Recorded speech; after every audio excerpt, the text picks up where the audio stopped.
record. Okay, so let me open up the link here.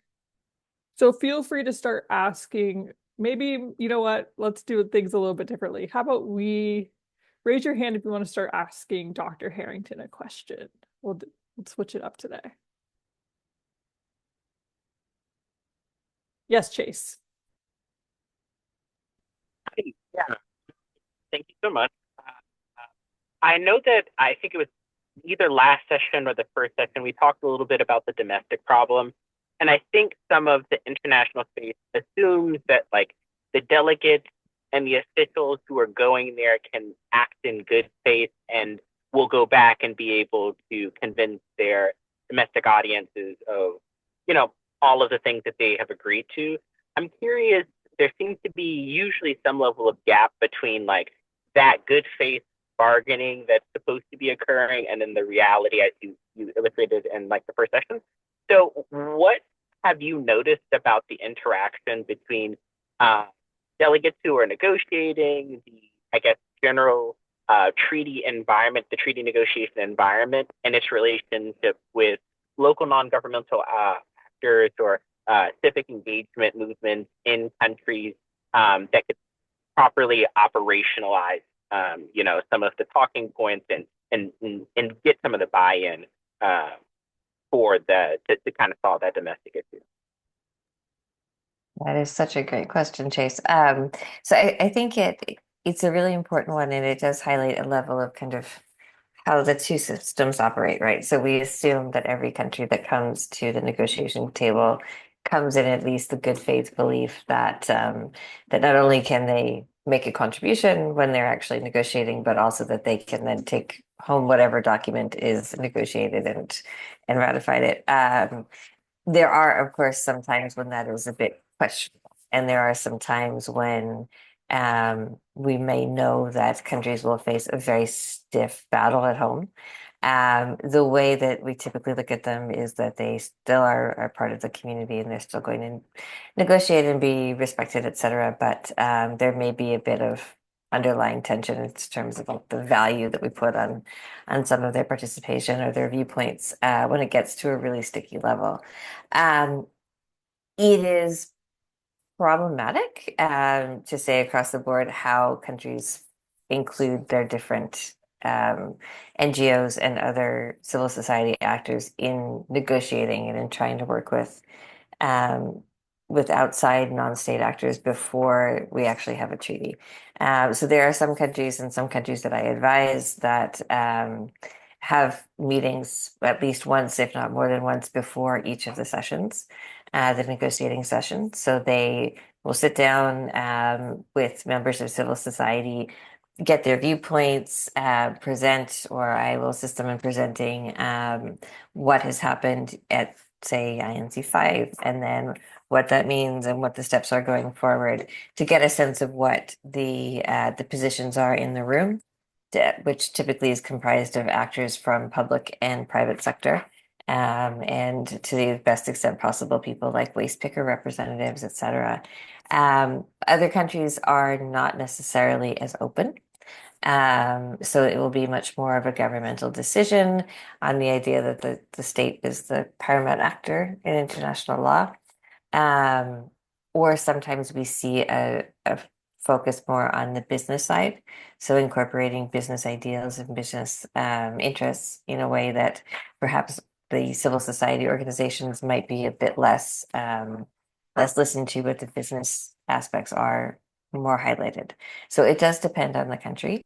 That said, obviously there are ways to keep pressure on. So if we think about any organization that is working within a national level or subnational level, wanting to be involved in the process, there are ways to do this, like working with the local representative, whether it be a member of parliament, whether it be if you're looking at, for example, in the US, a House of Representatives member, etc., to try to at least have some input and some say on as we move forward, these are positions you should keep in mind, etc., and finding people who may be potentially allies within the government and then working with them directly. Now that takes a bit more work than just having someone reach out to you as an organization.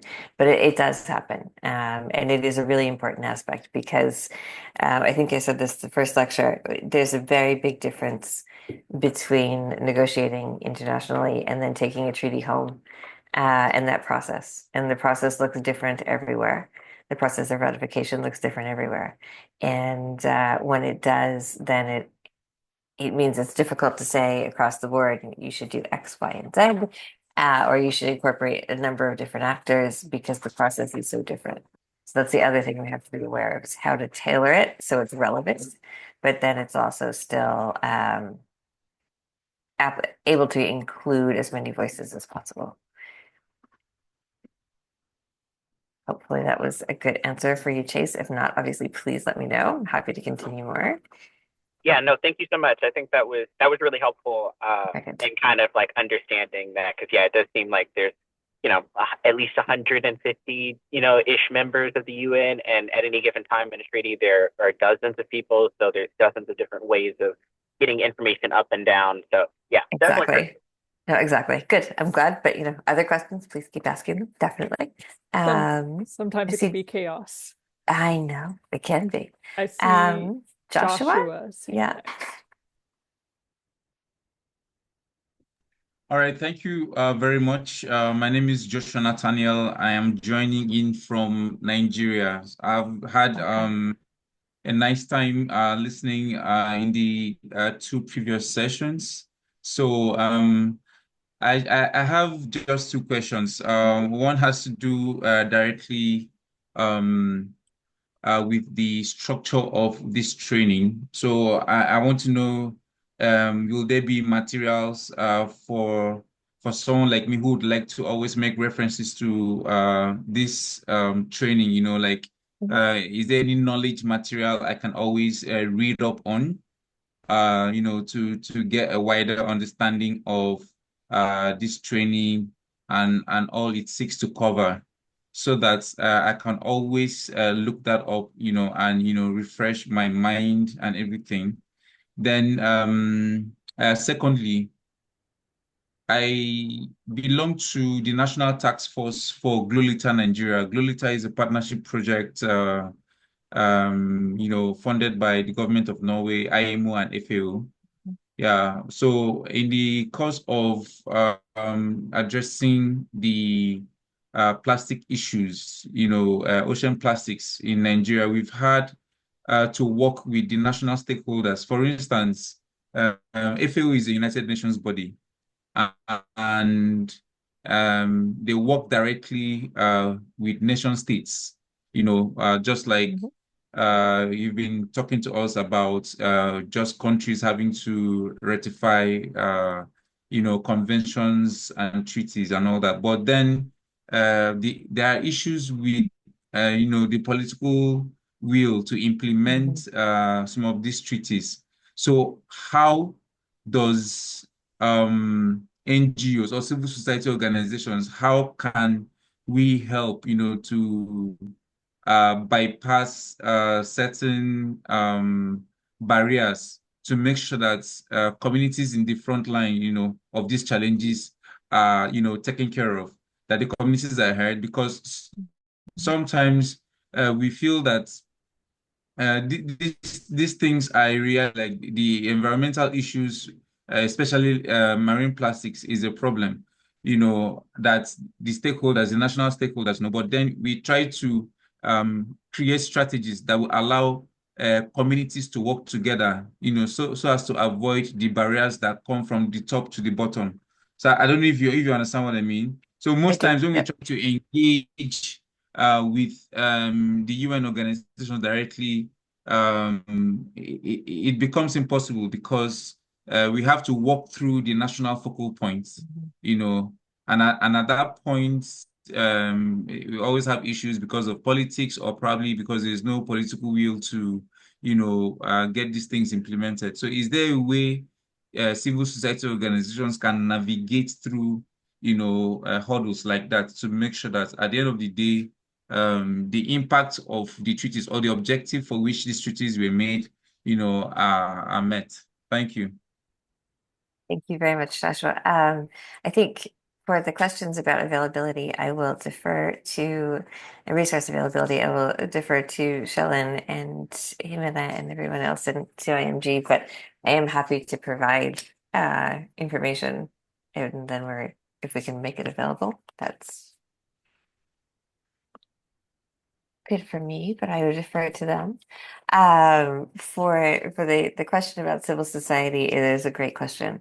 And I think it highlights the need for identification if you're working at the international organization level, for identification of the groups that are working on the ground. And for civil society groups also to try to contact and to try to maintain contact with international organizations that are working in their fields. Because we know that for a number of reasons, governments are, often very, very, very well-meaning, but they are overwhelmed or they don't quite understand some of the nuances on the ground in the way that a local community would, a local frontline community in receiving plastic pollution or waste pickers, et cetera, will have very, very different understandings. So making sure that those communities are educated about how they can contact FAO or other international organizations and who they can talk to there is really critical. And that's one step that an organization certainly can take. The other thing is obviously for the organizations themselves, the local or on the ground organizations, first of all, to work with each other. And then second, to figure out which are the organizations at the international level or the regional level, because regional organizations can be very important, who are working in the same spaces and who would be good to contact and who would be good to reach out to. And what we're seeing more and more, and especially using the plastics context, even in terms of inclusion in national delegations and also inclusion in proposed treaty terms, but also in side events and event focuses, is actually the idea of including subnational actors and local actors. So that type of space is being discussed increasingly in the environmental context, and knowing who to go to and knowing how to do it can be quite critical. Now, of course, that means a bit more time and a bit more resources for the civil society groups to devote to doing this, which is always a problem. But that's why I think it's important for us to think about, plan, talk about more in the future as well, how to connect people and how to coordinate people who are working on the ground together so that you can all share resources and all share information rather than each one doing it again and again and duplicating what someone has already done. And I think that's also one of the other reasons that we wanted to create the WhatsApp group and wanted to try to foster connections between all of you here is so that you can share that type of information with each other as well, and create your own networks that hopefully will live on long after the mid-April point when we have to say goodbye, and it's already making me sad to think about. But anyway, but Joshua, thank you. And if you want to talk more, obviously privately, please do send a message, and I'm happy to. And Shellen, any thoughts on linking resources? If I send you resources, we can make them available. Does that work? Absolutely. You and I, we all know here, the coordination team, we all have the same mission to spread the information as wide and far as possible. So absolutely. So we'll do that. And then if there are specific things that you feel like it would be really useful to know, or if you have specific questions about what type of resources you would need for a particular topic, let us know. And we can always kind of figure out how to tailor that too. So please let us know. Thank you so much. Thank you. Thanks, Joshua. Have a good day or evening for you. Yeah, evening, yes. Evening. Yeah. Well, thank Yeah. you for joining on a Saturday evening. There's true dedication. Yes, thank you so much. Yeah. Thank you. I think I who do you have next on your list, Jellen? I have Jody. I'm sorry, I'm going to mispronounce names. Jode, is it Jody? Jodi? Jodi? It's Jeddah. Hey, it's fine. No Jedi. worries. And let us How know are where you you're guys? coming from also. I forgot to mention Yeah, that. okay. Okay. So my name is Jadahi. I'm from Mhm. Ethiopia, Excellent. Africa. Yeah. Well, at our house right now, it's 2200. So I'm sorry if I sound a bit tired, Oh, thank but you I for just wanted to joining. ask.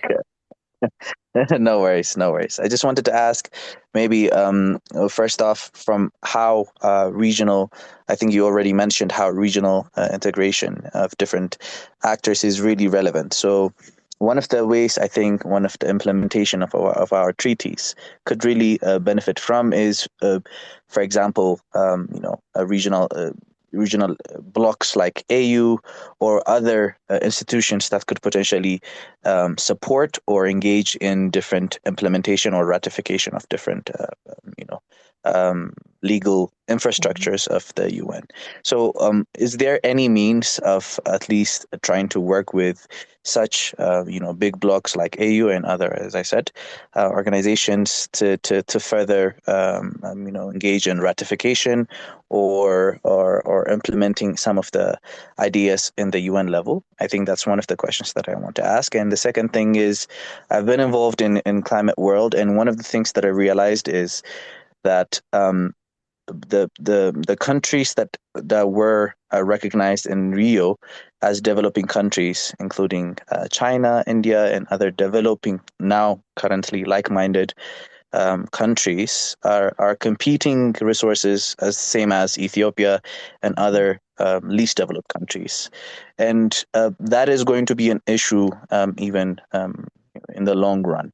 So, is there any potential of change, or is there any hope that the right resources should be directed to the countries such as mine or other countries that are least developed to harness such resources? Because from what I understand is there's different types of funds out there, and since in Rio, the developing countries recognized China and other also, I keep on mentioning China is because that's the top of my head. Apologies if there's a people that could be offended by that. But as I mentioned, there are different potential countries that are now developed or almost beyond the developing stage, who's still in the stage of competing or at least trying to get resources from the same funds.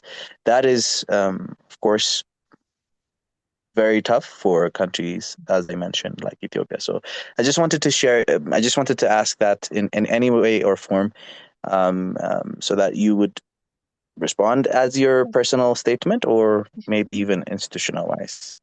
Of Yeah. course. Sorry if Those are I was all over the place. Sorry. Oh, I'm a no, bit no, tired. those are great questions, and those are great questions for, that hour in on the weekend. Thank you. So again, we'll get to the finance one first. I usually end up going backwards, I think, because often the ones I can get to more easily are the second ones.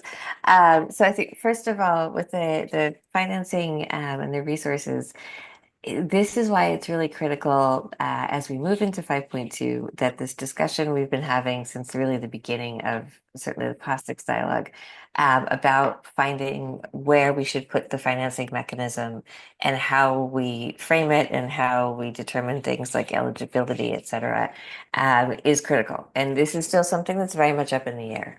So we have different proposals. We have a proposal that comes from the combination of the African group of negotiators, the AGN, as well as the GRULAC region, so Latin America and Caribbean, and many of the small island states, especially the Pacific Island SIDS, small island developing states, which is to create a dedicated fund, very similar to the Montreal Protocol, for those of you who are familiar with that, where it's a standalone fund. It is not affiliated with the Global Environment Facility. It's not affiliated with the World Bank or anything. It's its own entity. And funding goes into that, and then decisions about what to fund are made from that entity. And it's then under the governance structure of the Conference of the Parties directly, reports to the Conference of the Parties directly, et cetera. The other proposal is coming from predominantly the Western European and others, the WEGO, that name is just horrible, but the WEGO states, so Western Europe, the Nordic states, typically US, Canada, etc., who tend to be more of considered to be the financing, the funding blocks. And their proposal is to put the financing mechanism in the Global Environment Facility or the World Bank, but preference slightly towards Global Environment Facility because it's an established entity. Although obviously the criticism comes from a lot of the lending practices, a lot of the requirements for oversight and reporting, et cetera, that many developing countries do feel is way too onerous for them to put into place and can actually be used to hinder them getting funding. In either scenario, what is open right now and what we don't actually have a definition of, along with basic things like plastics themselves, because we don't have that either in the treaty draft anywhere. But in addition to that, we don't have a definition proposal of what a developing country would be, what indices we should be using, what metrics should we be using, because there are, as you rightly point out, many things that have changed since the Rio classifications, and there are many things that have changed economically depending on the indices that you're using. So this is, I think, a critical point that we all need to talk about and advocate for, not only as we go into INC 5.2, but more realistically also once we start getting into the early COP phases and we talk about who will be eligible for funding and how this will work. So it's something that needs to stay kind of in the focus. So I thank you for bringing it up. And it's something we really need to focus on at all times to make sure that the funding gets to where it is needed most and to accomplish the goals of the treaty and also help the countries that need it most. I think that also ties into the question about the regional groups. One thing to highlight, and again, we'll get to this more when we talk really in depth about the plastics treaty, but it is the idea that this negotiation in particular is very focused on countries participating individually, but also through their regional blocs. So we see that the regional blocs are very powerful. Certainly the African regional group is particularly powerful. Again, it is a very large region. It commands 54 countries and really has a great deal of power within that realm. So when it speaks for a number of countries and it can exert a bit more power and influence. But we've seen the other regional groups. So again, GRULAC, Latin America, Caribbean, the WEGO states, the African group, the Asia Pacific group, including the Middle East, as well as the AOSIS, so the Alliance of Small Island Developing States, and also the PSIDs, the Pacific Island SIDs, et cetera, really working together in regional voices to try to figure out what their regional position should be. Now, obviously, countries will have some slight variance. They might feel more strongly on some topics than the other, or they might feel that we need a more strict standard on something than is proposed by their region, in which case they are, of course, free to mention that. But it is setting up a very strong governance system already to help then bring back the treaties and help try to figure out how, for example, the African Union or the European Union or the Organization of American States or ASEAN could try to help as regional organizations to facilitate implementation. And what we've seen from other bodies, for example, from Biodiversity Beyond National Jurisdiction and efforts of regional organizations, as well as things like the Regional Seas Conventions, et cetera, is that they are very much asked by their members to provide guidance, to provide support on how do they implement, and how do they ratify, first of all, as a frontline question. But then after that, how do they implement in a way that doesn't create a conflict with their regional requirements? So that's a really important conversation. And that's something that I think will keep happening and will keep happening throughout the implementation process for plastics because it is such a cross-cutting issue. And it also highlights why it's important for us to talk about the idea of regime convergence between international law treaties, but also regional treaties as well, when we're thinking about how we make this treaty, because there are so many different things that are touched upon by this treaty. It is not only, and I use that in brackets because nothing is ever simple, right? It is not only an environmental treaty, it is many other things. It is a human rights treaty, it's a trade treaty, it's a health treaty. There are many other aspects, and many of those also cut across the regional levels. So it's something that will continue on, and I really do thank you for raising that as well. And now I hope you can go and get some rest. So honestly, thank you. Let's see. I have Beverly next on mine. Is that right, John? Yes. Excellent. Oh, hello. Hello. My name is Beverly. I'm from Kenya, Lovely and to meet you, Beverly. it's nice to meet you too. Well, I have just one question. It's actually out of topic, and it goes, as a beginner, like when you were still young and you were participating in all these forums, environmental programs as a volunteer, what made you keep up?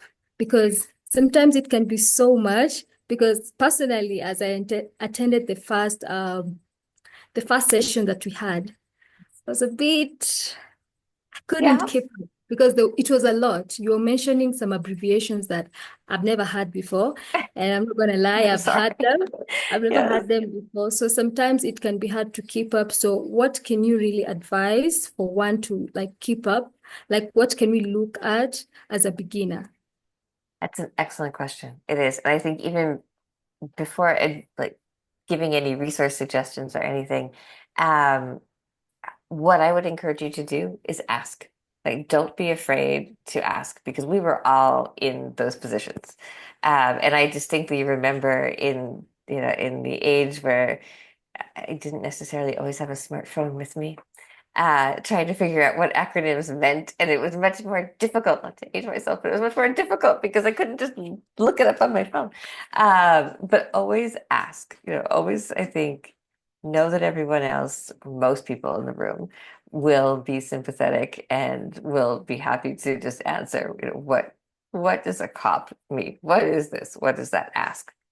Always ask. And if there are some people who you feel like maybe you're not comfortable asking, find others who can, or always send me an email. I'm happy to tell you. But I think in addition, there are some good publications. The IISD, which is the International Institute for Sustainable Development, publishes a daily bulletin, Environmental Negotiations Bulletin, the ENB. It's largely English language, but it is an excellent source of information about all the negotiations that are going on. And typically it will explain what terms mean in its context, in its written form, so that you have a really kind of easy reference point for it.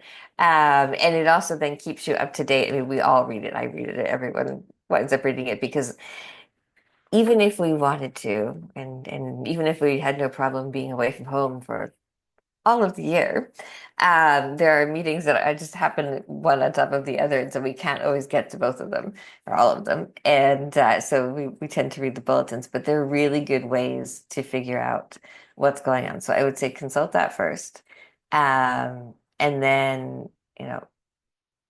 find people who you are comfortable with, who you meet at these events, or who you Sorry, I have a see. question. Yeah, You and said then definitely talk. Yeah.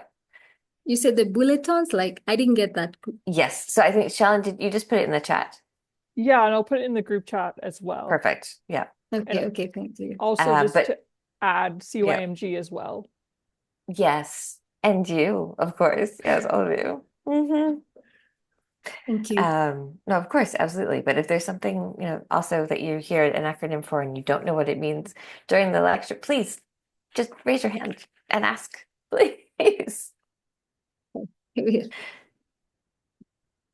I distinctly remember, the first time that I heard a reference to a mop between meeting of the parties, and I was trying to figure out why we were talking about, what clearly was a meeting, but talking about it like it was something you would use to clean the kitchen. So it's really, it's difficult to understand our world at first. But don't let it discourage you. Don't let it discourage you because we all start at that same point and then we all learn and we've all come into it that way. No one, I think, has ever come into this world and just been born knowing exactly what every acronym is and just hit the ground running, and that's it. We all have a learning curve, Thank but you. stay in it. Thank you. Thank you very much. Let's see. Next is Yay. Yay. Yeah. I'm gonna mispronounce your name. I'm sorry, but then before Steph, we have Yes, Leonardo, just so you know. that's right. We do. Hi, my name is actually pronounced Shui Yu. Yeah, it's okay Anyway, because the local people here cannot pronounce it very correctly. Okay, so I'm from Myanmar. You can call me Yulia, Yulia. And I have a question concerning with the um earthquakes that currently happen in my country. So, how does international law address the humanitarian and environmental impacts of natural disasters like the earthquakes, fires, and floodings?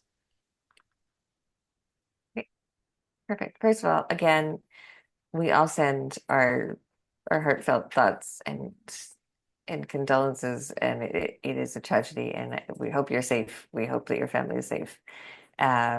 Really, it's a heartrending thing. Thank you for being here in the middle of it. Thank you. And I wish that I could say we had an earthquake treaty that could prevent earthquake. We clearly don't.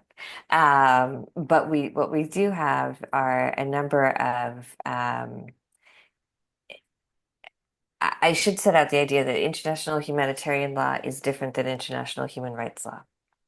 And so international humanitarian law is only applicable in times of war and conflict. International human rights law is what typically we're looking at in times of disaster, etc., unless it is a disaster that is caused as a result of a conflict. It is a bit confusing in terminology because we hear about humanitarian aid, humanitarian assistance, and that tends to create a lot of uncertainty. But it is a human rights issue at this point because obviously this is a civilian incident, as a natural disaster. In terms of what international law we have available, we have a number of different, largely soft law instruments.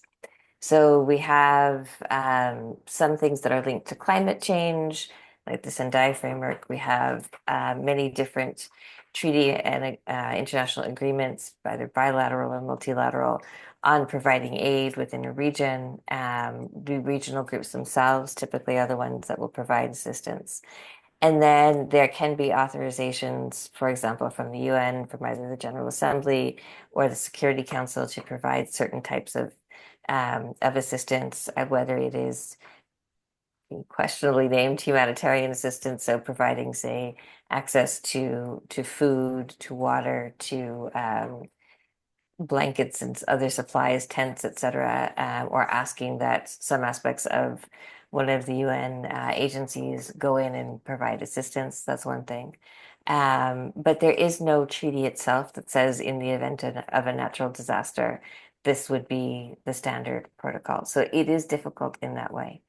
It does get to the question of how we treat natural disasters internationally, in terms of whether we treat them as environmental disasters or human disasters and human rights disasters. And also gets to the question of balancing sovereignty, because a lot of the time, the national government might say, we only need a certain type of help.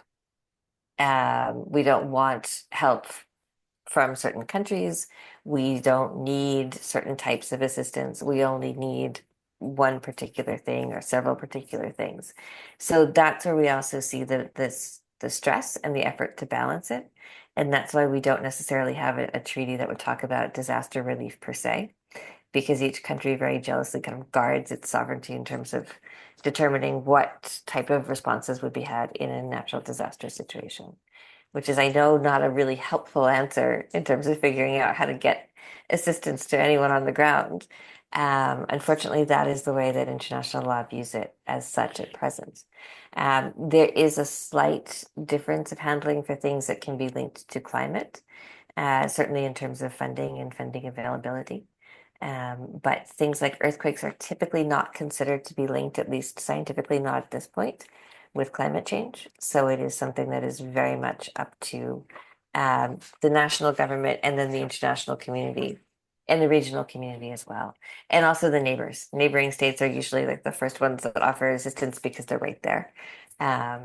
So hopefully that will be at least kind of helpful for you, although not a great answer for telling you, yes, you can do this right off the bat. It's okay. It's a great answer. Thank you. I have another question. Yeah. Like, what are the key international treaties and conventions like designed to address global environmental challenges? Example, like the Paris Agreement, like you said on the first day of this camp, and also the other examples like the Convention on the Biological Diversity or the Kyoto Protocol. So, what are the key international treaties and conventions designed to address those global environmental challenges? Absolutely. So you found two of them. So the UN Framework Convention on Climate Change, UNFCCC, which was created in 1992, and then that is where we had the Paris Agreement come from. So the Kyoto Protocol was part of that first, and then is largely expired, but then we phased into the Paris Agreement. So those are all connected in one bundle on climate change per se. There's the Convention on Biological Diversity, which was also from 1992. And then there are a series of protocols that came out of that on access and benefit sharing and also free prior informed consent. So they form another package. There is the Convention on Desertification and Drought, which also was adopted in 1992. It is probably the least publicly known one. It's also one of the most important ones for many aspects of the world, but it is very quiet. It's very subtle compared to, say, climate change or biodiversity.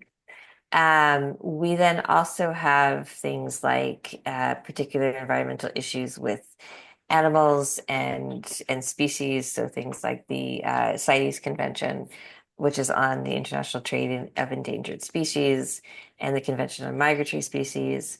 We have the various pollution treaties. So the Basel Convention, the Rotterdam Convention, and the Stockholm Convention, which are all combined. They are separate instruments and they have separate obligations, but their secretariats have been combined. So they have conferences of the parties that meet at the same time every year. They'll be meeting this year in about 3 weeks. And they really regulate a lot of hazardous waste and pollution, etc. There's the Minamata Convention, which regulates mercury. There's the Montreal Protocol and the Vienna Convention, which look at the ozone layer and ozone depletion.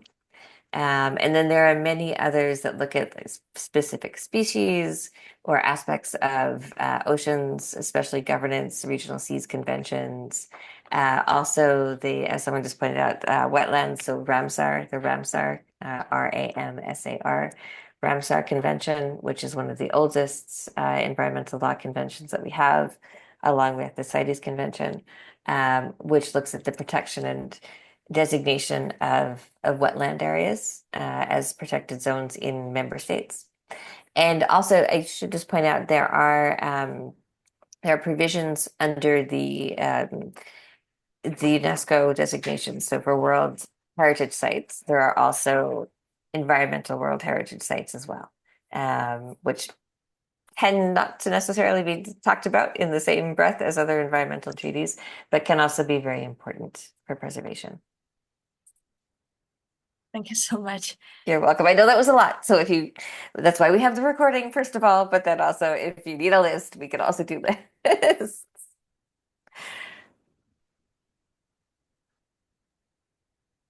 Jimena, who's next? So next we have Leonardo Orondo. I don't Yes. know if he still wants to ask his question. He couldn't raise his hand. So Leonardo, are you Is there? it me? That would be you. And I can never raise my hand either. Don't worry, it's fine. Is it me? That's you. Yes. Yes. Thank you. I have two. My name is Leonard from Kenya. Yeah, lovely to meet I have you. 3 questions. Great. One question is, I've had an opportunity to attend an intersession session for the UNFCCC, and one of my observations was that it is like a tug of war. You find that the member states with the largest delegation, like China, who sends over 100 people, most African countries can hardly send 20.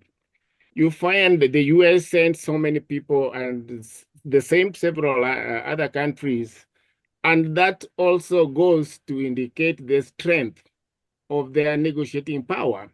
Of course. I find this to be an anomaly, given that the COP itself has been formed around the realization that the whatever it is addressing is of a global concern, and therefore I would wish to see some element of patriotism. How do you balance this to make sure that issues are not necessarily raised by state parties, but anywhere else they occur in the world, provided somebody has information on the same.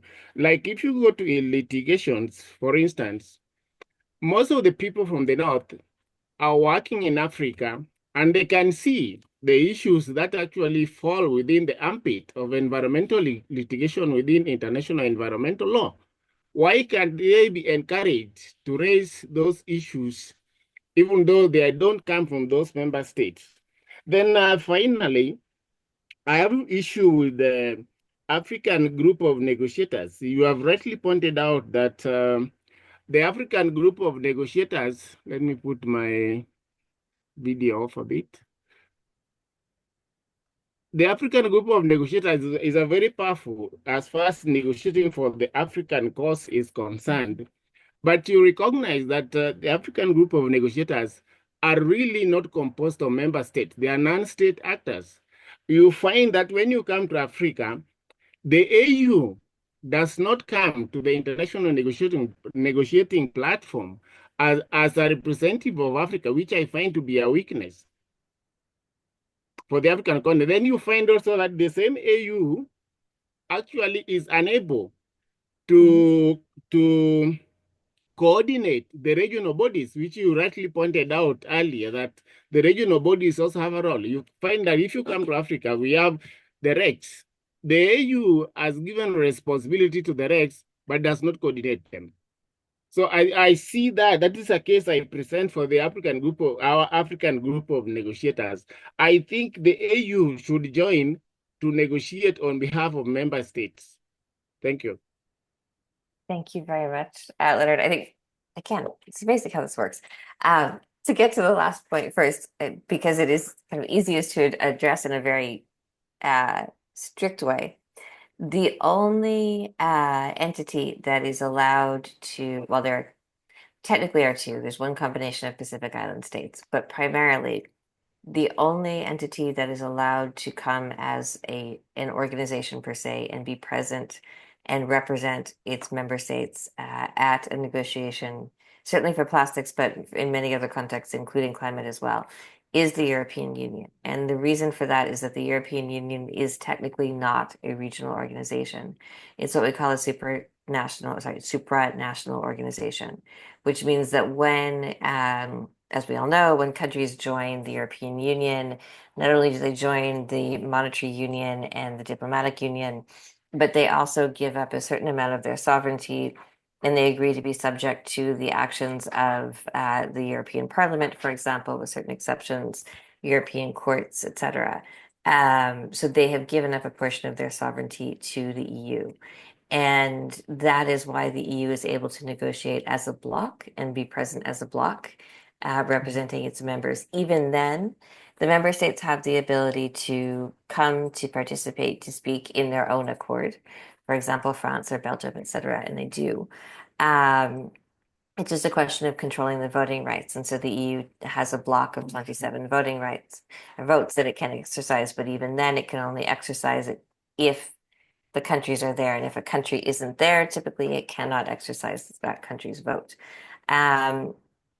this is also quite contentious in and of itself, and there are some countries that feel it shouldn't be able to do that, and that feel we should do a roll call of every vote, every country in the EU itself.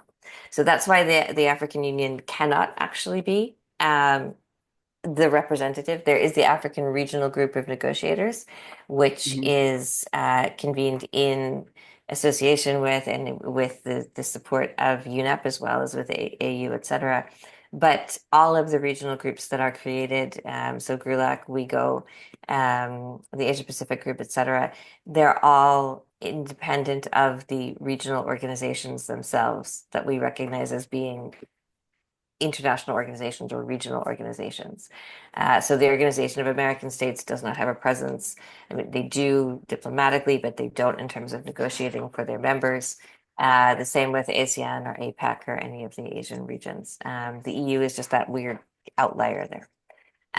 But I think you make a really important point that we do need to have a great tie-in between the regions, because ultimately the regions are the ones that face much more of the initial impact than any of the other international entities. So that is a really critical concern. I'm glad you had the chance to go to the intersessional. The intersessional for climate change is always, it's a bit chaotic. But you are absolutely right. And what you saw in the intersessional is in no way unusual in terms of the UNFCCC COPs or the any of the plastics treaty negotiations, etc. The very large delegations, the very large countries often have multi-person delegations who are able to switch on and off. And so rather like an airplane crew, they can go and sleep in shifts. When one is up and negotiating, then the other can go take a nap and then wakes up and goes and relieves the other one. And then we have many countries, including countries that I work with myself in Africa, where if they have two delegates, that is a good day. And that is a good presence. And there, there's no easy fix for that. I wish I had a fix for it. There isn't. The UNEP policy for the plastics negotiation has been to provide funding for at least one delegate from each identified developing state that requests it. So at least one delegate can go with UNEP funding. And then typically that enables another delegate to go as well. So you have at least two people. But when we get into the discussion of the negotiation logistics a bit more, we talk about things like contact groups and subcontact groups for negotiations. We will come back to this again because it really is an equity question. If you are a delegation of two people and there are three contact groups meeting at the same time, and they're all meeting about issues that are relevant to your country, and we cannot clone any of your negotiators, how are you supposed to be in that room, and how are you supposed to be present? And it's a question that is a really fundamental one, and we don't have an answer to yet, but it's a really fundamental one to keep coming back to. So we will keep coming back to that. Absolutely. Thank you. Thank you. And okay, I believe we now have a written question. Okay.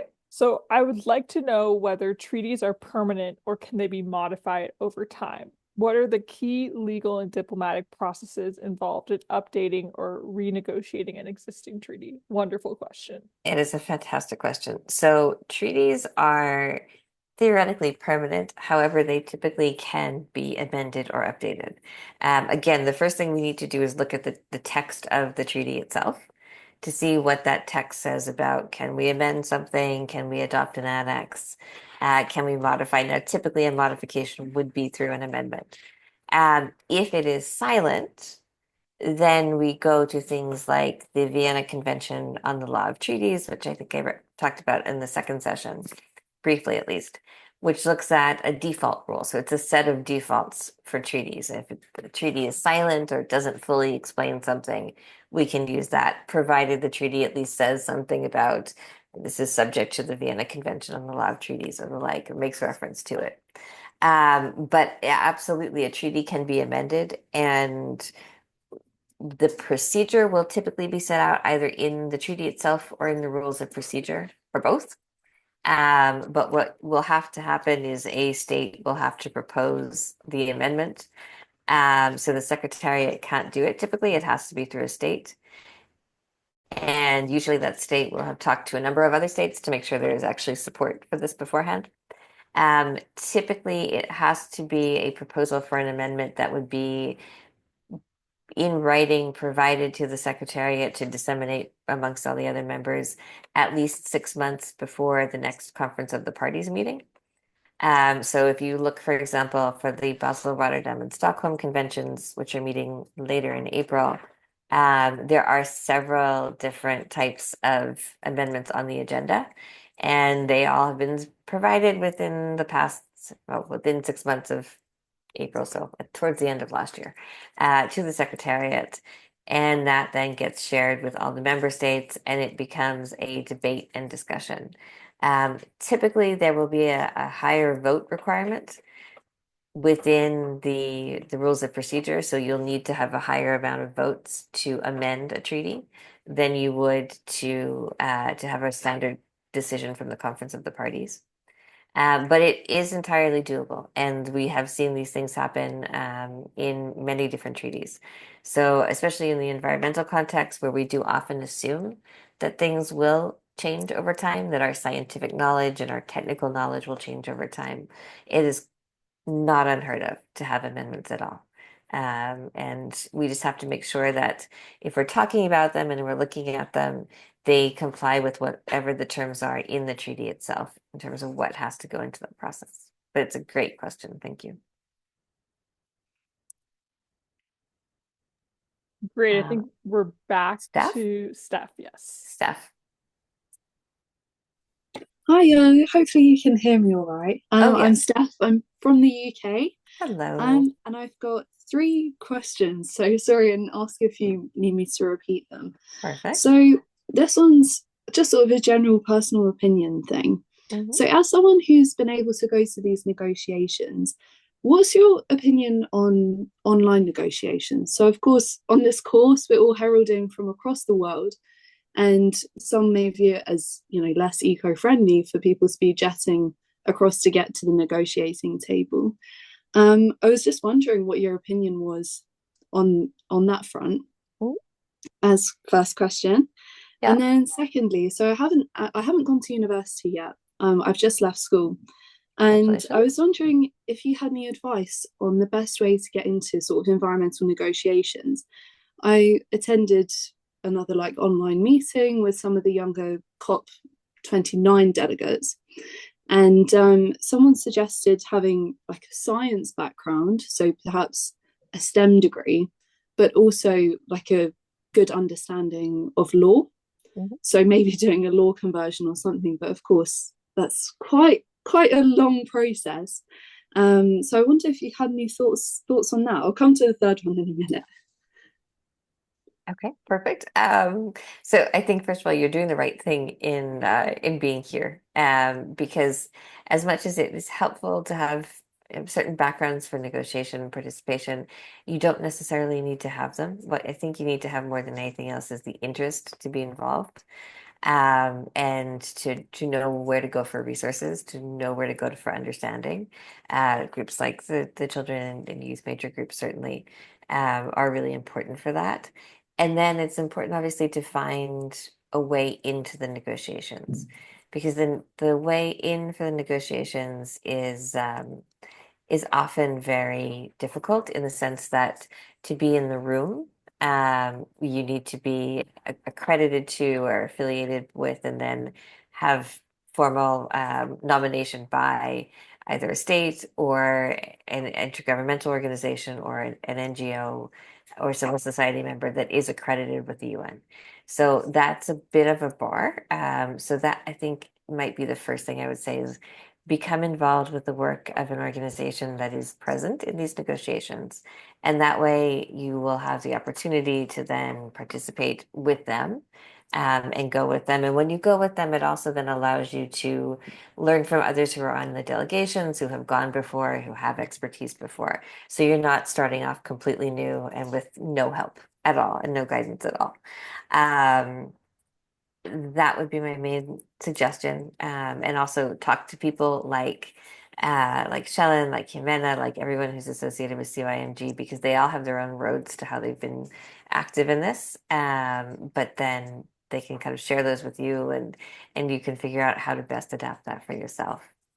It's a great question about the online negotiations. In a nutshell, I don't think they work well at all.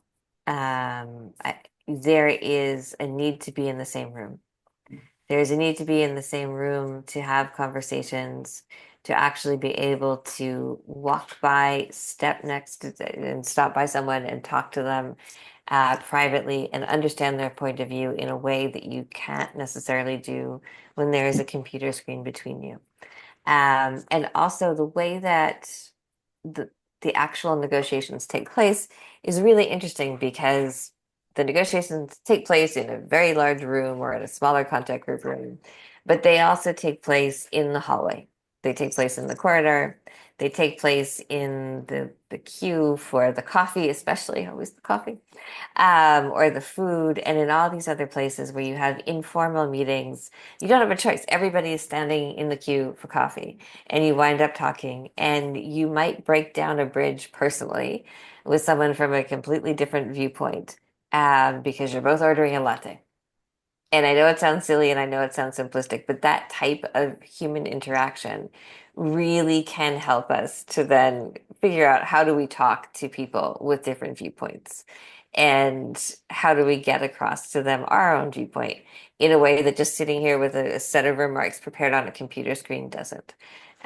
So yes, of course, it is more of a carbon burden, but there are certain things that are also, I think, of such critical importance that we can be forgiven for adding to the carbon output in the world generally by going to these types of events, because you will not get the same type of input and you'll not get the same type of treaty. Also, it is important to remember that there are a number of countries where the internet connections are questionable, where the ability to maintain constant contact and participate is questionable. And so by putting the onus on having it be an online negotiation, you also then make it very difficult to have often the voices of countries that are most left out of these discussions and yet most impacted actually be heard and be present. So those are things we tend not to think about in the post-COVID world, but they really are continued realities that I've experienced when advising countries, and it's not something we want for the system. Can I just add one quick thing? Yeah, of course. I think if you ever look at an opening plenary or look at a plenary in general and you see all these negotiators moving around from desk to desk, yeah, that's a great way to learn, because they're not just moving around. There's a purpose. They're informally negotiating there, and that's how in the plastics treaty many deals have actually been done. Even I think the Inc. 5, how we decided which paper we were going to negotiate was just these diplomats walking around to other countries as they were speaking. Well, that's actually still a question as to whether or not we did. But I think the really concrete example that we all agree on is INC 4 with the intersessional work. So at around the period between 12 a.m. to 2 a.m., a number of people going back and forth between desks and certain groups acting as like go-betweens to then broker the arrangements for exactly what would be covered and what type of intersessional work would happen and where and all these things. That would not have happened in the same way if we had been all online, or if we had a hybrid meeting. It definitely would not have been the same. Thank you. Those are both really interesting answers, obviously, from people who are at the table. Yeah. So I've got one last question, and it's about lobbyists at events like COP. So I went along to, there was an event in London for the COP29 Fringe for young people to go along to. And the sort of general gist of the answers that we received there was that lobbyists should have a place at sort of the negotiating table and should be able to have an influence over decisions that are made. And I was just wondering if you had a slightly different view to this. Of course, I think one that's well known is the tobacco lobbyists were, of course, barred from the negotiating table at that point, and whether you think it's a similar situation with environmental negotiations. It is an excellent question, and I think it is a very delicate balance. Because on the one hand, there is a risk that allowing in the presence of lobbyists, allowing in the presence of industry, will tilt the balance, or at least be perceived to tilt the balance in favor of perhaps less rigorous treaty terms. Because quite clearly, if you are representing someone who's potentially going to be regulated, probably want to articulate something that is in favor of less regulation. And we've certainly seen that become a huge issue in the climate change COPs, where we have in some COP years more people who are registered with industry and lobbyists than actually those who are attending for their states. And so that is a huge problem. I do think it's important, however, to balance that with the understanding that we are asking regulation to be created and countries to create regulation and implement it in a way that will impact on business. And if we entirely shut out business, if we entirely shut out the chemicals lobbies and the petrochemicals lobbies and everyone else, there is a danger that not only do we have difficulty in ratifying this when it gets at home because it's so contentious at home, but also we are lacking the potential for some actual scientific knowledge that may be useful, that may be able to help us figure out what needs to be in, for example, an annex, or what needs to be in a definition to make the scope of the treaty really work well. So if we think about information that industry might have, for example, on chemicals, keeping them completely out of the discussion and telling them you have no place at the table means you are excluding a potential voice for the use of chemicals. That is true, but you're also excluding a potential source of information on the composition of chemicals, on what might be actually feasible in terms of substitutes and alternatives, etc. So I do think we need to keep a place, obviously, for everyone who is affected, and including, obviously, Indigenous communities, local communities, children, youth, all who don't necessarily usually have a voice. But I do think it's important to make sure we keep a presence for business and lobbies that represent them, so we have something that can actually be meaningful and implemented. But it's a Thank great you. question. Thanks, Steph. And let's see, I see Rita, followed by Tasnim and Albert. Is that what you have, Stella? Are we good? Jimena is also helping. Is that correct? Oh, Jimena, thank you. Can you repeat the list that you just said, Alex? Let's see. I have Rita first, and then Tasnim. Yes, thank you. Yes, Okay. it's Rita, and then we have another written question after her. But Okay. it's All her right, turn. Rita, please go ahead. Thank you, Dr. Alexandra. I hope you can hear me clearly. Yes, perfectly. Yes, my name is Rita. I'm from Nairobi, Kenya, and I have a set of questions. Excellent. The first one is during the I'm quite new in this, and I'd like to know during the negotiation process, who are the stakeholders and who are the observers, and what roles and responsibilities do they take in the negotiation process and the adoption? And then you spoke of soft law and hard law, and the hard law comes from the soft law, and hard law is legally binding while soft is voluntary. So my question is, during the ratification process, because you mentioned different states have their own ratification, because they have to go to the ground and see, maybe through research, and see how the treaty is going to apply to them in their local communities and regions. What is it that can be done to sort of unify the ratification process? Because I know, of course, states have, not every geographical region is the same. So, for example, like in the disaster realm, like different geographical regions have different sorts of disasters. So even in the process of coming up with the early warnings and all, I mean they will focus on the different disasters they have. So what can be done to unify that sort of process to make it easier and faster for the treaty to get into force and to be ratified.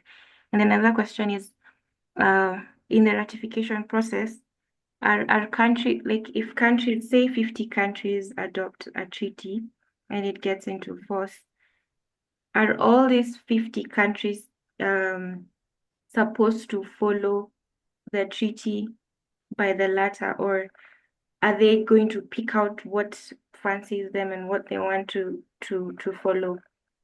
And then that draws me to the Paris Agreement and the NDCs and the NAPs, because it's specific countries that sit down on their own and say, okay, we're going to do this and that and that.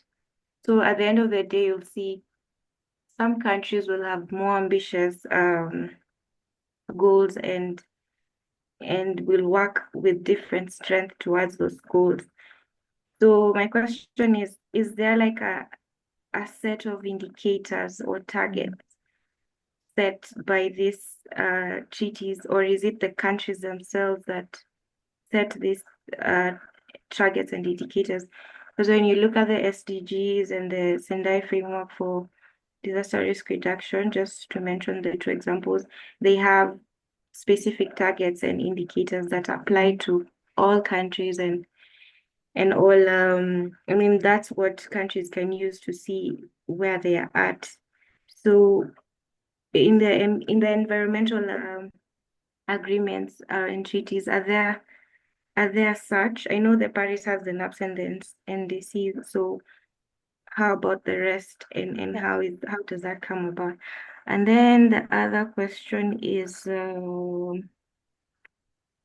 yeah, I think those are the ones I can come up with right now.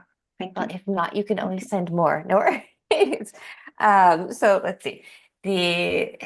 The easier, I think, or just a quicker response again, is first of all for treaty commitments. Once a treaty enters into effect, you as a country are bound by all of it. So you cannot what in English idioms is called cherry pick. So you cannot only pick the one or two sections you like and then ignore the rest. You have to apply the whole thing. The question of what standards are used or what indicators are used is something that very much depends on the treaty. So we have some that are much clearer about there being national standards. For example, the Paris Agreement and the creation of the nationally determined contribution says that it has to be something that is done only by the national governments and decided by the national governments. Other treaty regimes, so reporting under the Convention on Biological Diversity, the reporting requirements under the pollution treaties, etc., are actually much more uniform in the sense that they say you have to report on the following things within your national reporting systems, whatever they might be called. And in that instance, then indicators are developed. Typically, those are developed by the Conference of the Parties, often by subgroups or working groups or committees that then come in and propose indicators that are adopted by the Conference of the Parties. But there typically is a preference to have an international standard. However, there isn't a requirement to do that one way or the other. So that's a bit of a circular thing to figure out. We are having at the moment a great deal of discussion in the plastics negotiation context about which standards should be used.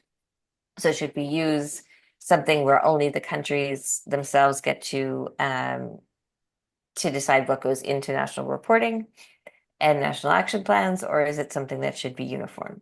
And a number of the like-minded coalition group tend to focus on having this be a very national focus and national determination.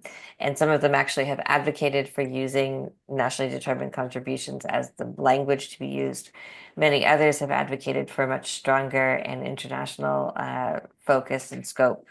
national action plans and national reporting. So for plastics, it's still up in the air, but there certainly are examples of treaty regimes where we do have very specific elements included in both the treaty text and then in the subsequent COP decisions that have come to kind of figure out how to implement that. So there is that. In terms of ratification and assistance or trying to create a uniform framework,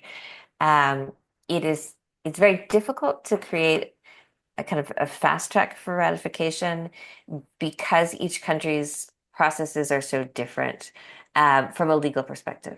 So, for example, just to take two very similar legal systems, the process for ratifying a treaty in the United Kingdom, going through Parliament, etc., is very different and takes a different amount of time than it would to ratify in, for example, the United States. And these are two very similar legal traditions. And when we look at other legal traditions in the world, there are some that are very quick, very simple. There are some that require the convening of multi-agency organizations or bodies to have discussions and debates to figure out what exactly would need to be changed in the law per se, so that everyone can understand what this would mean before the ratification process is voted on. There are some countries that are constitutional monarchies. And in those systems, for example, in Thailand, there is a need for the king, or in other countries, the king or queen, depending on who the monarch is, to actually start the process moving and to go through a very high level set of ceremonial practices as well as domestic legal practices. So we can't necessarily create like a fast track system for everyone. But what we have seen be quite effective, for example, for biodiversity beyond national jurisdictions, is making sure that there is funding available to the countries themselves as they're trying to do this.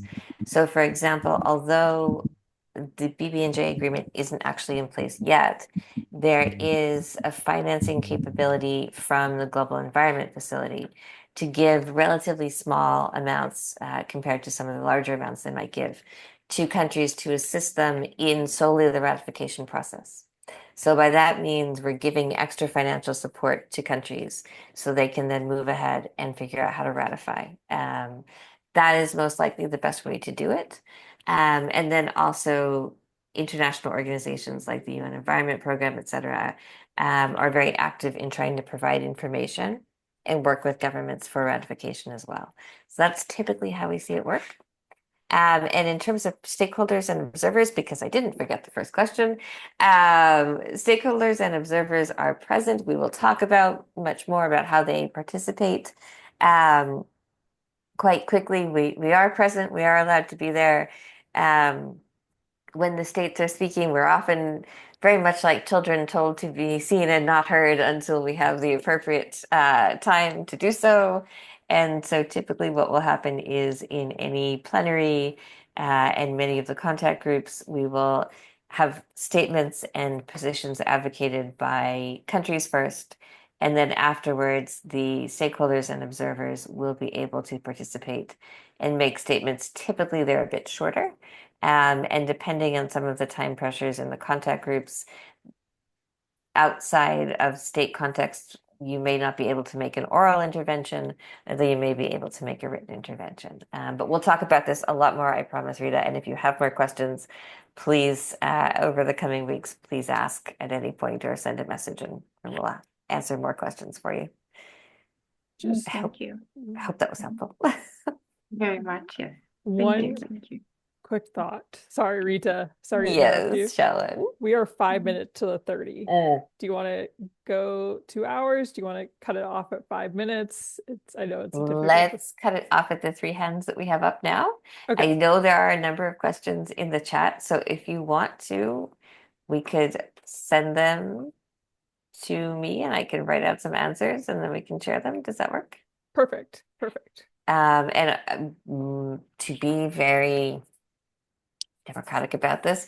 If you have a question that we cannot answer in person this time, A, you will get a written answer, but then B, why don't we try to give priority for next time if there is a question that you also have, then try to give priority that way. Yeah, so how about if you have a question that still wants to be answered, send a message to me or Jimena, Perfect.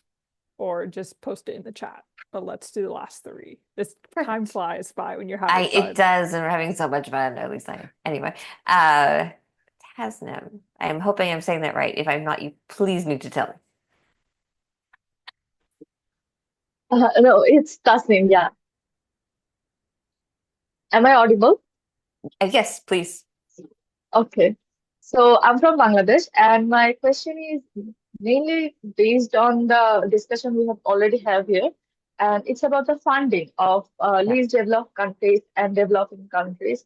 So I was wondering whether the international laws, such as the carbon tax model law, could become a major source of funding in the near future, or if there are any other similar scope like this. Absolutely. So it could be. It could be used as a model. Right now, certainly for plastics, what we have seen, as I mentioned before, is a lot of the discussion being about how are we creating a financing mechanism. And that has taken over the conversation. There were earlier proposals to put into the treaty something that was technically referred to as a global plastics fee, where it would be a fee that either producers, was kind of using the idea of extended producer responsibility, or consumers would have to pay when either producing or consuming plastic products that would then go, depending on the iteration, either to each government, especially for developing states or least developed countries, or would go to a larger global fund, which could then give out money for plastics projects.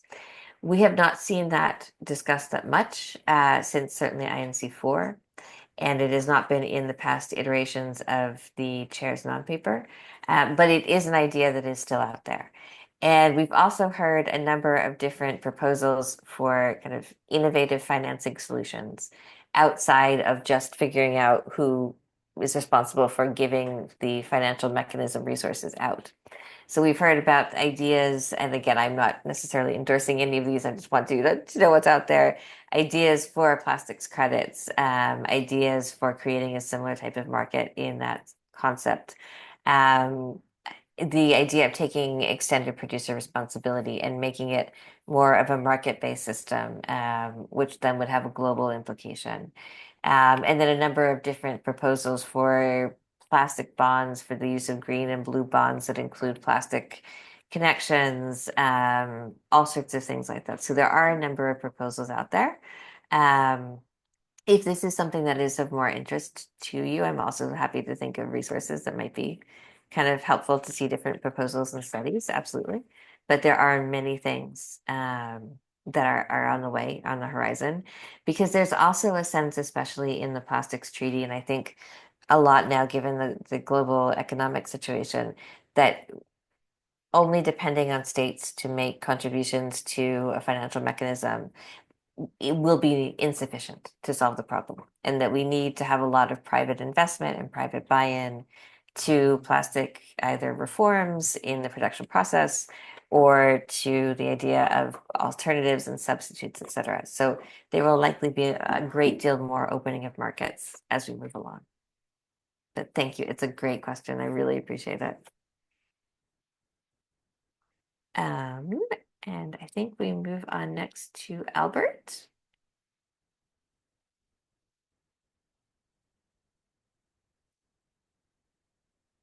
Albert, if you're still there, please jump in. If not, I'm sure it's quite late in Ghana. It's probably getting, well, yes, it is, looking at my clock in the UK. Yes, getting a bit late. So if not, no worries.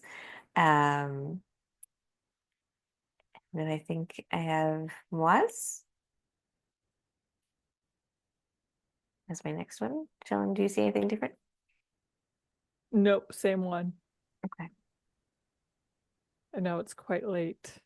It is. No, it definitely is. And I appreciate all of you for being on and the level of activity and energy that you're all having at this time on a weekend when you should be out enjoying yourselves or resting. Anyway. But if no one else is able to join, then we'll do as replan and end. And yeah, one thing I do want to say, and I'm noticing this in the chat, there's Gladstone gave a great idea. Okay, excellent. Also looking ahead, not trying to look too far ahead though right now, is that we will, after this webinar boot camp is done, we will have a webinar series starting May 17th. Yes. What Alex will be one of the speakers on plastic subsidies. Indeed, yes. And youth will also be embarking on another series of educational webinars. We've done them previously, as well as consultations for young people to get involved and give their input on the treaty, which I know something Alex will talk about, but there's still a lot to discuss. So much to discuss, so many things and so many nuanced areas to understand for the treaty process. So yes, we will do that. But absolutely, it's a brilliant idea to keep this going afterwards and find ways to work, not only us with all of you, but also between each other. So this is kind of what we want as well, is to create this network. And yeah, plastic subsidies, Ron, thank you for that comment. Plastic subsidies are, to me, they're interesting, at least. I think to the rest of the world, they're a bit, but to me, they're really fun. So we'll talk a lot more about them. Anyway. Alex, you have actually turned me on to the topic. I think subsidies and tariffs are my new favorite words recently, and not just because of my own country's drama, but yes. I happily take credit for that. Anyway.